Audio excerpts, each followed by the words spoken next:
বৰ্তমান উপস্থিত আছোঁ ৰূপহীহাট সমষ্টিৰ পোনাই চাইদৰীয়া পথৰ মাজমজিয়াত।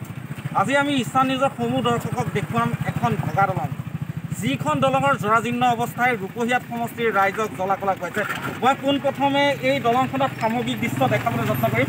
মোৰ সহযোগীয়ে দেখাব ইয়াৰ সম্পূৰ্ণ দৃশ্য। চাওক কিদৰে এই দলংখনৰ মাজতে কিছু বহুত ডাঙৰ প্ৰকাণ্ড ছিদ্ৰ, বহুত ডাঙৰ গাঁতৰ সদৃশ পৰিৱেশ সৃষ্টি হৈছে। যিখন দলঙৰ মাজেৰে যিসমূহ যান বাহন দৈনিক অহা যোৱা কৰে, সেই যান বাহনসমূহ অহা যোৱা কৰাত বিশেষ অসুবিধাৰ সৃষ্টি হয়। যিখন দলঙেৰে পাৰ হ'বলৈ যান বাহনসমূহ পাৰ হ'বলৈ প্ৰায় ভীতিগ্ৰস্ত হৈ পৰে। এই দলংখনৰ যি জৰাজীৰ্ণ অৱস্থা, বিগত 15 বছৰ কংগ্ৰেছৰ শাসনৰ পিছতো আজিলৈকে বিজেপি চৰকাৰ অহাৰ পিছতো আজিলৈকে কোনো ধৰণৰ এই দলংখনৰ উন্নয়ন নহ'ল। মই ইয়াৰ সামগ্ৰিক পৰিৱেশ দেখাবলৈ যত্ন কৰিছোঁ। ইয়াৰে বিভিন্নজনে এই দলংখনৰ যিখন দলং, এই দলংখন পাৰ হ'বলৈ প্ৰায় ভীতিগ্ৰস্ত হৈ পৰে।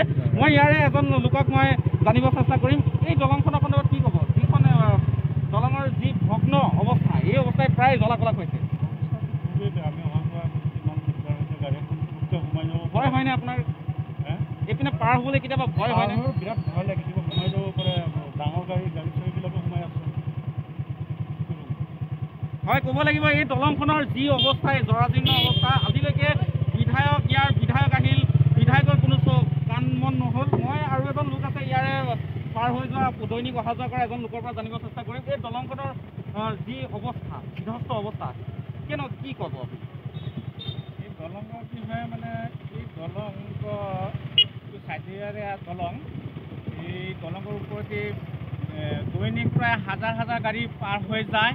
দলঙৰ এতিয়া এনেকুৱা জৰাজীৰ্ণ অৱস্থা, আমাৰ লোকেল বিধায়ক থকা ক্ষেত্ৰেও এই দলঙৰ কাৰণে কোনো মন কাণ নিদিয়ে। গতিকে অতি সোনকালে আমি তেখেতক অনুৰোধ কৰি কওঁ যে অতি সোনকালে আমাৰ এই দলংখন পকীকৰণ কৰি দিয়ে যে। হয়, ক'ব লাগিব ইয়াৰ যিসকল স্থানীয় লোক আছে তেওঁলোকে আহ্বান জনাইছে যে এই দলংখন সোনকালে পকীকৰণ হওক। যি ৰূপহীহাট সমষ্টিৰ যি উন্নয়নৰ ফুকুলাস্বৰূপ, আচলতে উন্নয়নৰ ফুকুলাস্বৰূপ বুলি ক'ব লাগিব। আজিলৈকে এই দলংখন কোনো ধৰণৰ বহুত নেতা পালি নেতা আহিল, কিন্তু আজিলৈকে এই দলংখন পকীকৰণ নহ'ল। ইয়াৰ যিসকল লোক আছে, ইয়াৰে এজন লোক আছে, মই তেখেতৰ পৰা জানিব চেষ্টা কৰিম। এই দলংখনৰ সন্দৰ্ভত কি ক'ব? এই দলংখনে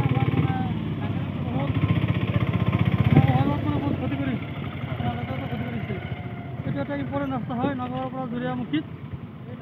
এই ৰাস্তাটো আমি ডেইলি অহা যোৱা কৰিব লাগে, স্কুলত যাব লাগে, ঘৰত যাব লাগে, নগাঁও যাব লাগে। এই দলংখনত দি আমি বহুত অসুবিধাৰ সন্মুখীন হৈছোঁ। নিশ্চয় ক'ব লাগিব এই দলংখন যি যান বাহনসমূহ পাৰ হৈ যায়, এখন সৰু গাড়ী পাৰ হৈ যাওঁতে দলংখনৰ যি পৰিৱেশ, দলংখনত পাৰ হ'বলৈ প্ৰায় ভীতিগ্ৰস্ত হৈ পৰে লোকসকল। আচলতে ক'ব লাগিব ইয়াৰ ৰূপহীহাট সমষ্টিৰ প্ৰায় উন্নয়নৰ ফুকুলাস্বৰূপ বুলি ক'ব লাগিব। ৰূপহীহাট সমষ্টিৰ এক উন্নয়নৰ ফুকুলাস্বৰূপ। ৰূপহীহাট সমষ্টিৰ বিধায়কো দৈনিক অহা যোৱা কৰে, এই পথে আহিয়ে থাকে, কিন্তু বিভিন্ন ধৰণে আহি থাকে, তেখেতক আজিলৈকে চকু দৃষ্টি নপৰিল। ইয়াৰ যিসকল ৰাইজ আছে তেওঁলোকে আহ্বান জনাইছে চৰকাৰকো, তেখেতসকল দাবী জনাইছে যে এই দলংখন সোনকালে পকীকৰণ কৰক।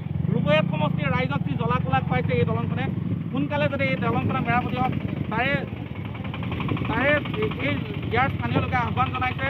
আচলতে আজি এই যি দলংখনৰ যি সমস্যা, এই সমস্যাসমূহ যদি চৰকাৰ প্ৰশাসনে বা বিধায়ক মহোদয়ে যদি এই মুহূৰ্তত চাই আছে, তেন্তে তেওঁলোকৰ কি লক্ষণীয় হয়, এই দলংখনৰ পৰা কি পদক্ষেপ লয় সেয়া লক্ষণীয় হ'ব।